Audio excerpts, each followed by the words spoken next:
Puji Tuhan, Shalom, selamat pagi Bapak Ibu Saudara yang diberkati oleh Tuhan. Saya yakin percaya bahwa kita boleh ada pada hari ini semua karena berkat dan kasih Tuhan. Puji Tuhan, sebelum kita akan melangkah di hari yang baru ini, sama-sama kita akan belajar tentang kebenaran firman Tuhan.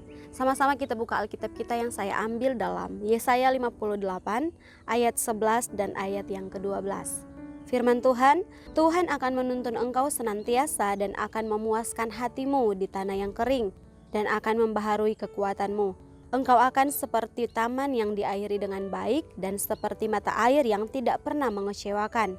Engkau akan membangun reruntuhan yang sudah berabad-abad dan akan memperbaiki dasar yang diletakkan oleh banyak keturunan. Engkau akan disebutkan yang memperbaiki tembok yang tembus, yang membetulkan jalan supaya tempat itu dapat dihuni. Kata senantiasa di sini berarti terus-menerus. Senantiasa terus-menerus Tuhan berjalan bersama dengan kita. Tuhan menuntun setiap kehidupan kita. Kita bekerja, kita selalu bernafas mendapatkan bagian kehidupan. Seperti itulah tuntunan Tuhan dalam kehidupan kita. Mengapa kita harus memerlukan tuntunan daripada Tuhan? Yang pertama yaitu tuntunan Tuhan itu selalu memuaskan kita. Tuhan akan menuntun kita selamanya dan memuaskan hati kita di tanah yang kering. Tanah yang kering berarti kekeringan, tidak ada hujan, tidak ada kelembapan. Tapi kalau kita bergantung sama Tuhan, kalau kita percaya tuntunan Tuhan, Tuhan akan memuaskan kehidupan kita. Tuhan Yesus pernah berkata bahwa kalau percaya kepadanya dari dalam hati kita, maka akan mengalir aliran-aliran kehidupan. Sebab ada sumber tidak terbatas yang berlimpah ruah, kelimpahan yang dari alam.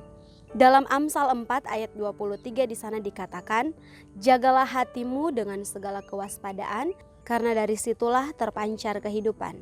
Bagaimana kita mau menjaga hatinya kita, supaya kita benar-benar datang kepada Tuhan, dan supaya apa yang ada dalam hati kita, apa yang dalam hidup kita terpancar. Kalau kita merasa sukacita, itu akan terpancar dalam kehidupan kita. Tuhan membimbing kita dengan cara hati kita terpuaskan meskipun di tanah kering. Walaupun kondisi ke depan tidak mudah, tetapi bersedialah untuk tetap dituntun oleh Tuhan. Dalam Yesaya 55 ayat yang ke-8 dan 9 di sana dikatakan bahwa sebab rancanganku bukanlah rancanganmu dan jalanmu bukanlah jalanku, demikianlah firman Tuhan. Seperti tingginya langit dari bumi, demikianlah tingginya jalanku dari jalanmu dan rancanganku dari jalanmu. Jalan Tuhan itu yang tinggi, itu bisa didapat ketika ia menemukan orang-orang yang punya hati untuk datang kepada Tuhan. Oleh karena itu, biarlah kehidupan kita, hati kita benar-benar mau datang kepada Tuhan. Yang kedua, mengapa kita perlu tuntunan daripada Tuhan? Tuntunan Tuhan itu memperbaharui kekuatan kita. Kata kuat itu adalah kata yang merupakan sifat daripada Tuhan. Tuhan kita Allah yang kuat, Allah yang memperbaharui kekuatan kita secara fisik. Walaupun hal itu perlu, melainkan lebih daripada kekuatan batin, mentalitas, serta cara kita berpikir. Kita sedang menghidupi kehidupan sampai pada kekekalan. Oleh karena itu, perlu kekuatan daripada Tuhan supaya kita bisa ada, supaya hati kita senantiasa dikuatkan oleh Tuhan. Kita perlu kuat karena kita adalah perwakilan Tuhan. Perwakilan Tuhan di muka bumi ini supaya bisa menjadi berkat lewat kehidupan kita. Matius 11 ayat 28, marilah kepadaku semua yang letih lesu dan berbeban berat, aku akan memberi kelegaan kepadamu. Saat kita percaya di tengah situasi apapun, di tengah kehidupan kita saat-saat ini, di tengah kelemahan kita perlu Tuhan, sehingga Tuhan mengatakan bahwa datang kepada Tuhan. Apapun yang menjadi pergumulan kita, Tuhan ingin supaya kita datang bawa semuanya itu kepada Tuhan. Yang ketiga, mengapa kita memerlukan tuntunan daripada Tuhan? Tuntunan Tuhan itu selalu memiliki tujuan. Tujuan Tuhan dalam kehidupan kita supaya kita senantiasa terus berada dalam lingkupnya Tuhan.